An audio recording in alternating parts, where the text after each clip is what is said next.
This is the Creating Wealth Through Self-Storage show by Mark Helm. Nothing Mark shares with you guarantees your success in the self-storage business. This is for informational purposes only. There are no calls to action, and nothing said or implied is a call for investment money into self-storage or any other asset class. You are responsible for your success in the self-storage business or any endeavor in life. Enjoy the show, and here is Mark Helm. As I work with people getting in the self-storage business, I realize I use a lot of jargon sometimes, and I use metrics that often are not fully understood. Today I want to talk about two return metrics that we use in our business quite a bit and in commercial real estate: internal rate of return, cash on cash return. What they are, what the difference is, and most importantly, how you calculate them. My name's Mark Helm. I'm the author of Creating Wealth Through Self-Storage, and I'm the creator of the Quickstart Academy. The Quickstart Academy houses the training that I offer the small investor who wants to get in the self-storage business or who wants to grow their self-storage business. You can go to creatingwealththroughselfstorage.com, hit the store tab, and see all the courses that are offered.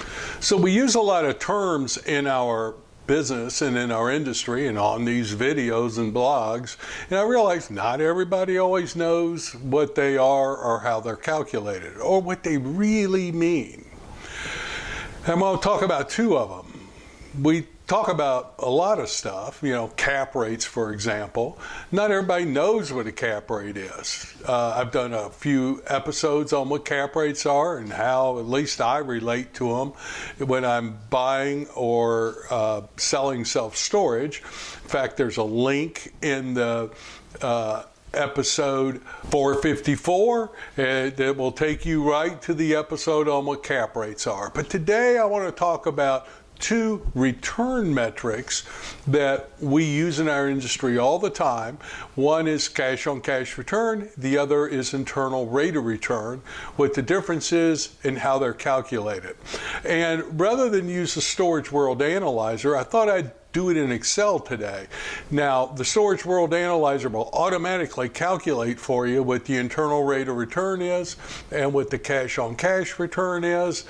But I'm going to use Excel so you can actually see how we arrive at those numbers. So I'm going to use parts of a pro forma that I have recently done, and this was for a conversion and a boat and RV development on the remaining land that the building was sitting on.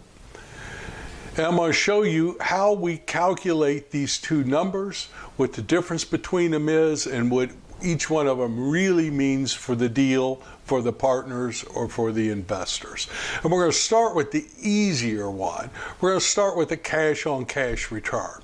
But let's look at the summary page in Excel for this particular project. So you can see here that this was a project where it was $6.5 million. Don't worry about the numbers. You can have 1 0 less or 1 0 more. It really doesn't matter. But it was $6.5 million for the existing building and land. It looked like we were going to spend a total of about an additional $7.2 million worth of development between the conversion and developing the land for boat and RV. So it was about a $13.7 million project. So if you look at the debt page, you see the 6.5 acquisition, the 7.2. So it's 13.7 project. We put in an additional $450,000 worth of interest reserve that would go in the loan, or most of it would go in the loan, and that was from year one negative cash flow. So all in all, $14.157 million project, and we were looking to raise, hopefully a 75% loan to value loan on it. And in the equity, we were putting 25% down plus the negative cash flow in year 2, which you will see in a minute. So year 1 negative cash flow was in the interest reserve. Year 2 negative cash flow was in the equity raise. Our PI, principal and interest payment, would be $920,000, basically $921,000 a year.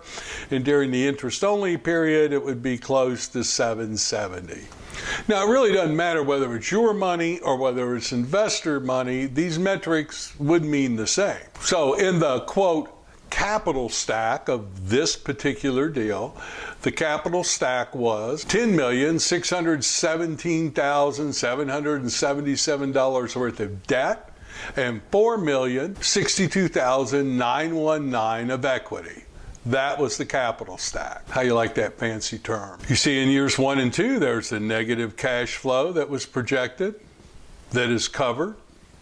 Then in years 3 through 5, the cash flow is positive. In year 6 in this financial model, we're going to have what's called a liquidity event.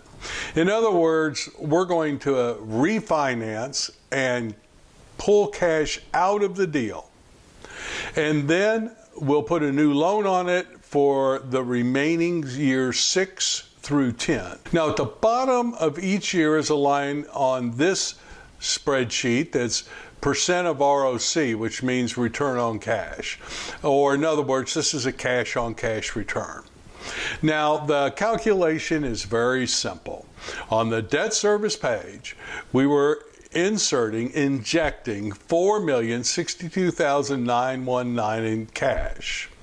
The math for this, let's take year 3 for example. You can see that there is $66,179 projected net cash flow, either to the deal or to me or to you or to the investors. How you calculate that is you divide that 66,179 by the 4,062,919. And in other words, in year 3, that 4.63 earned 1.63% yield for that year. By year 5, that 4,063,000 earned 13.28% in year 5. Now you'll notice in the remaining, after the refinance, there is no cash on cash or return calculated. That's because there's no cash in the deal. All the cash that was originally put in the deal has been pulled out of the deal, and we got our initial investment back plus some extra money. Now this is a simple but very important metric. So as an investor, a small investor, if you're going to take the risk and burn the calories to do a project like this, what is your minimum cash on cash return? So for us, we tend to look at 12 to 15% minimum cash on cash return once we're stabilized or once we've done the value add play. But that's just ours. What are yours? So if you're looking at this deal, you see that the first year we're stabilized, it's right at or very close to a 12% cash on cash return. You could have a lot other metrics too. So for example, it looks like in this deal, it's about a $14.2 million deal by the time you did the acquisition, the development, the negative cash flow. And when you're stabilized at a 6.5 cap, this project's worth approximately $21 million.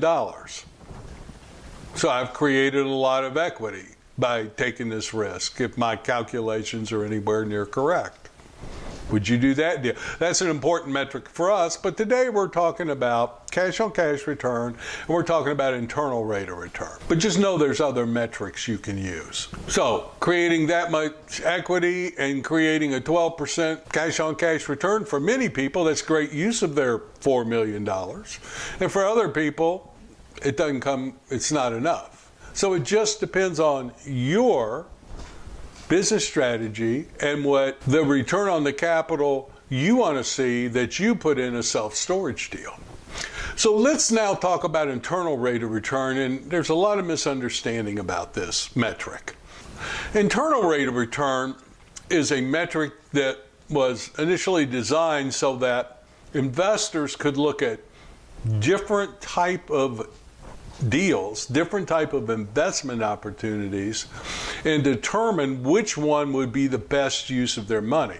Literally, you could compare an oil rig investment to a self-storage project, or you could look at doing a land development deal and compare that to an apartment deal, and by calculating the internal rate of return, you can see which one is projected to give you a higher rate of return on your capital while your money's in the deal.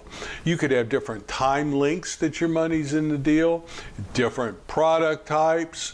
It really doesn't matter. What the internal rate of return does is calculate what the average return for your capital is in the life of this investment. So if you're just using your own money, you should know this. It's a good metric to know. But if you're raising money and you have partners that are putting money in the deal and you have investors in particular that are putting money in the deal, this is a critical metric. You've got to know it. You've got to know what it means. And you've got to be able to understand some of the nuances of it that we'll talk about towards the end. Now again, in the Storage World Analyzer, it's already calculated for you. It's usually at the bottom of the summary page. It will calculate what the internal rate of return is based on the cash flows and the life of that deal. However, so that you understand what goes into making up the internal rate of return calculation, we're going to look at this same deal again, and we're going to look at it differently. We're going to calculate what the internal rate of return is for this particular project. And the way I relate to it is, I relate to it like a table. And in the table, there's two columns. One is time periods, and you could have monthly, but we're going to use yearly time periods. And in the second column are cash flows. And cash flows could be money going into the deal and money coming out of the deal. And you always start an internal rate of return calculation with time period 0. And time period 0 in this case would be when we closed on the deal. So let's create this table together. In this particular deal, time period 0 would be when we close, and when we close, remember we're injecting $4,062,919 into the deal in this financial model. And that goes in because it's cash going in the deal. It goes in as a negative number. Now, you'll see that there is negative cash flow in years 1 and 2 on the 10-year cash flow statement. But remember, we had that taken care of. The negative cash flow in year 1 was covered by the reserve fund that we're putting in the loan. The negative cash flow in year 2 was raised in the equity that went into the deal in time period 0. So what's going to happen is, on years 1 and 2, there'll be no cash going into the deal and no cash going out of the deal. So here's what our table looks like at the end of year 2. Now, if you look at years 3 and 4, we're showing positive cash flow. We take it straight off the 10-year cash flow statement. Year 3, you see are $66,179 projected. Year 4, $478,544.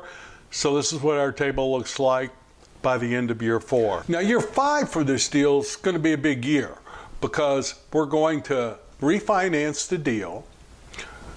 In this particular financial model, we're going to refinance it with a new 65% loan-to-value non-recourse loan.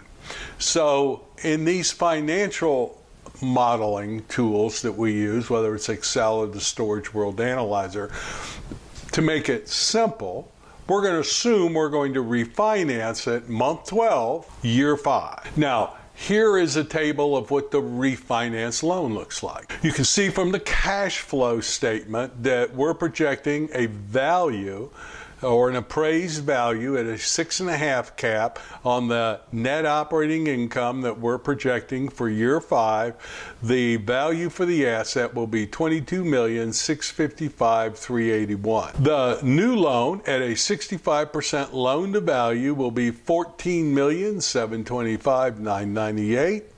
The balance left on the current loan that was put on at time period 0 is $10,097,239. So that shows net cash proceeds of $5,638,483. Another reason we like the non-recourse CMBS loans, it's we don't get much pushback on having a cash out amount of that much. And remember, refinance proceeds are a non-taxable event. So from the 10-year cash flow statement, we can see we're projecting a net cash flow from operations in year 5 of $539,648. Plus, you add the refinance proceeds of $5,638,483 for a total of basically almost $6.2 million coming out of the deal in cash flow, year 5. Here's what our table looks like so far. Now the new loan is in place. We have higher debt service, so the net cash flow, it's still positive, but it's less than it was in years 4 and 5. And if we take our table, let's year 6 through years 9, just taking it straight off the net cash flow, straight off the cash flow statement, here's what our table looks like, time period 0 through year 9. Now, every internal rate of return has a starting period, time period 0, and it has an ending period. And at the ending period, there's always a sale or a disposition, almost always, on an internal rate of return calculation. Even if we're thinking we're not going to sell it, we still have to show what the net proceeds would be from a sale to get an internal rate of return. Remember, what the internal rate of return is really telling us is what is that $4,063,000, what's it going to earn on average during the life of that investment. And to calculate that, the life of the investment ends when you have a sale. So there's always a sale. So in this financial model, we're going to have a sale month 12, year 10. So the number that goes into year 10 is the net cash flow from operations, which you can see from the 10-year cash flow, is $613,913. And then we calculated the net proceeds after we took out a cost of sale and paid the new loan off was $17,826,488 net sales proceeds from the sale or disposition of this asset. So now we have a completed IRR table. These are the projected cash flows from time period 0 through time period 10 in this financial model of this asset. Now keep in mind, we're calculating a pre-tax internal rate of return. If you're the only person in the deal and it's your money going in, you could also calculate a after-tax internal rate of return. But usually with partners and or investors, what we set these up as LLCs, and every partner or investor has different tax rates, some are passive investors, some are active investors. So usually what we do by having it in an LLC, we pass straight through the income or losses in the form of a K1 to the investors, and then the investors take that K1, or their CPAs do, and apply whatever tax implications that they may have towards that income or loss for the year. But for what we're doing is we're doing a pre-tax internal rate of return calculation. So how do you determine? Well, once you have your cash flows, Here's how you do it. We're going to use Excel. And what you do is you go in Excel and you go to the Formula tab, then you go to Financial, then you slide down the drop-down menu to Internal Rate of Return and click it. Then you highlight the cash flows from time period 0 to time period 10, and then you go to the right side of the screen and click Done, and voila, you have your internal rate of return calculation.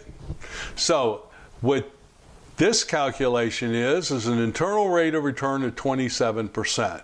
So in other words, that 4,062,919 average yearly over the life of this investment, if these were the cash flows, it would average 27% a year. Would you do that? 12% kind of cash on cash return when you're stabilized, and over a 10-year period that your investment will have averaged 27% a year? I probably would.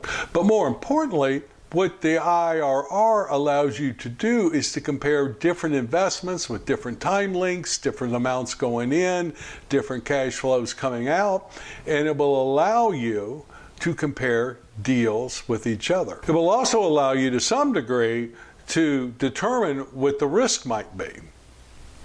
So for example, if the majority of your money, your cash flow coming out of the deal, is coming out in the latter part of the time periods, it's a more risky deal. If it's coming out fairly equal, in this case, we had a liquidity event halfway through the deal, and we had, other than years 1 and 2, we had cash flow from operations coming out. It reduces the risk of the deal. So for a development project, 27% is a nice IRR, but more importantly, we've got cash flows in this particular financial model coming out throughout the life of this investment, so it tends to reduce the risk to the investor. A savvy investor will also be looking at that aspect of it too, not just what is the internal rate of return. Now, when I got going, I was using other people's money, so basically, when I first started, we were offering 10 or 12% preferred returns, different time then than it is now. And I needed to be able to, by year 5, have created enough value to refinance and give my investors their money back. So life got real simple for me. I knew how much, I knew what I needed to be able to get in terms of a cash on cash return, and I knew how much equity I needed to create in years 1 through 5. My kind of benchmark numbers were a minimum of 12% once we're stabilized, and a minimum of a 20% internal rate of return on a 10-year cash flow. You can also calculate them on 5 years. Today, 13 to 17% might be kind of a normal 5-year, although I've seen many that are higher. I've had some that are much higher, over 20 in 5 years, but mostly what I'm seeing is like 15 to 17% internal rate of return projected in a 5-year deal and 20 plus on a 10-year. I also run them because every now and then, based on how the cash flows are going, a 5-year internal rate of return could be higher than a 10-year internal rate of return. Another important thing, you would want to know that, wouldn't you? When you want to know that you get a maximum return by selling it in year 5, sometimes that happens. That's why this is an important metric to, 1, understand, and 2, calculate. So I hope this helps as you get in this fantastic business of self-storage, and as you hear people talking about different return metrics, now you know. My name's Mark Helm. I'm the author of Creating Wealth Through Self-Storage, and I'm the creator of the Storage World Analyzer, the financial analysis modeling tool that automatically calculates your cash-on-cash returns on the 10-year cash flow and your internal rate of return on the summary page. Thanks a lot, and I will talk to you next week.